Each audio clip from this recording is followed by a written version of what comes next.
ایک بندے کا میں نے فیس بک پہ پوسٹ پڑھا، اس پہ لکھا ہوا تھا کہ عزاداری کرنا تہجد نماز سے بھی افضل ہے۔ یار یہ کون سی روایت آپ لے کے آئے ہو؟ تہجد کے فضائل کو تو اللہ نے قرآن میں بیان کر دیا، قرآن کے اندر اللہ نے بتایا ہے کہ تہجد پڑھا کرو۔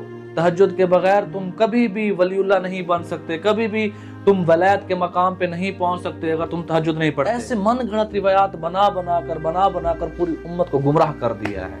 آج ہمارے علماء کرام ہیں، معذرت کے ساتھ میں تمام علماء کو شامل نہیں کر رہا، میں یہ جو ممبروں پہ بیٹھ کر بیانات کرنے والے ہیں، نعت پڑھنے والے ہیں، ذاکرین ہیں، مجلس منعقد کرنے والے ہیں، اصل ان کی روزی روٹی کا تعلق آج کل سوشل میڈیا سے بن چکا ہے، عوام سے ہے، ممبر سے ہے، مسجد سے ہے۔